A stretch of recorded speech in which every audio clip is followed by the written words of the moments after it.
F1 Rwanda, dukomeje rero kuba tubifuriza kuba bakomeza kumera neza cyane.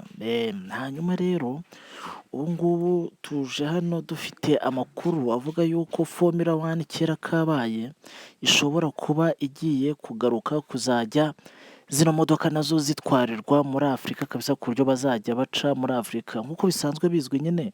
Formula 1 ubundi ica mu bihugu byinshi cyane, ica mu bihugu birenga 19.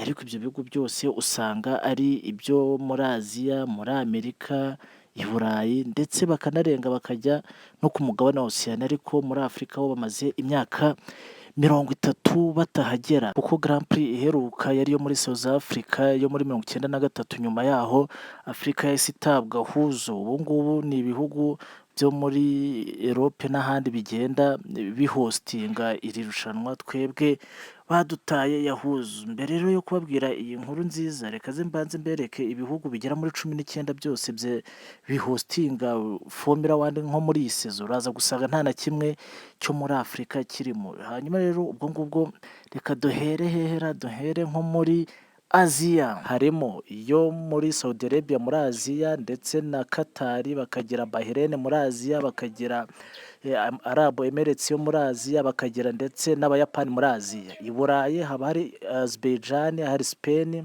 hari Austria, hari Hungary, ndetse Abataliyani bagira ebyiri bakavayo, bakagira Monaco, bakagira iy'Abafaransa, hakaba Grand Prix y'Abahorandi izaba muri iyi weekend. Bakaba baraje hano mu Buholandi bavuye mu Bubiligi muri weekend yari yabanje, hanyuma hakaza na Grand Prix y'Abongereza. Ibyo bikaba ibihugu by'i Burayi. Hanyuma rero no muri Amerika Amajyaruguru haba Grand Prix y'Abanyamerika, aho hari Grand Prix 3, ndetse hakaba na Grand Prix ya Canada. Muri Amerika y'Amajyepfo naho bagerayo, kuko bagera muri Brazil ndetse bakagera no muri Mexico. Nk'aho ibyo bidahagije, bakagera no mu wundi mugabane bita Oceania, aho bajya mu gihugu cya Australia, Melbourne, naho haba Grand Prix yaho. Ariko ndakubwiye ngo ikintu kijyanye na Afurika ho bigakomeza bikaba icuraburindi. Ariko rero ubu ngubu nkaba nje hano ndi kubaha amakuru kabisa yuko ibintu bishobora kuba bigiye kujya mu buryo, kuko leta ya Zanzibar murayizi, ni leta ifatanya na Tanzania mu buryo buri official. Mu bintu byinshi bifatanya na Tanzania, ariko nayo ni leta ukwayo. Aba rero batangije umushinga wo kubaka stade ya Formula 1, bagiye kubaka kabisa guhera muri uyu mwaka. Iyi stade rero ikaba izamara imyaka 6, bakaba bagiye kuyubaka ngo imyaka 6. Hanyuma ubwo nyine abazaba bakiriho nyuma y'iyo myaka 6, tukareba yuko Formula 1 yazahagera. Ngo iyo ni stade, ni umuhanda. Ubundi stade ya Formula 1 bari ukubaka umuhanda izo modoka zicamo.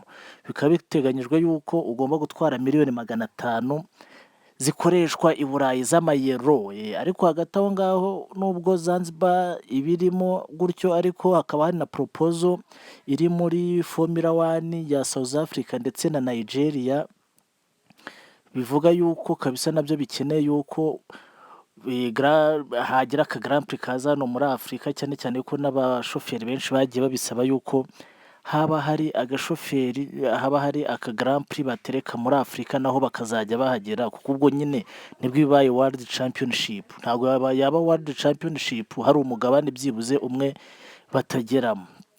Nuko rero bigeze ubwo, ariko ibyo ngibyo ntiwabivuga wirengagije ko n'u Rwanda narwo rwagateretsemo, nubwo nta kintu na kimwe dufite, ariko dusanzwe tubizi yuko twebwe Abanyarwanda nta kijya kitunanira. Bibeshye bagakora akarere gatoya bakayitwemerera rwose, iyo mihanda yabo mu gihe cy'umwaka umwe twaba tubirangije. Hanyuma tukazajya tugira gutya, tukabona hari nk'aka Grand Prix kamwe kabereye wenda nka hano i Kigali, cyangwa se igihugu aho ariho hose baba bahisemo kukubaka bikagenda neza. Ubwo rero niyo gahunda, niyo ni propaganda ihari yuko byibuze muri iyi myaka 3 hari circuit igomba kuba ariyo muri Afurika. Ibyo byo fosho birahari, ahubwo ikibazo ni ukumenya ngo izajya South Africa, izajya Nigeria, izajya Morocco nayo yarabisabye. Bashobora kwihandagaza wenda bakagakubita mu Rwanda, nabo babitubwiye bagasanga turi tayari twahita twubaka uwo muhanda. Ibyo byose ni ibintu biba bikireberwa hamwe. Sawa, bye.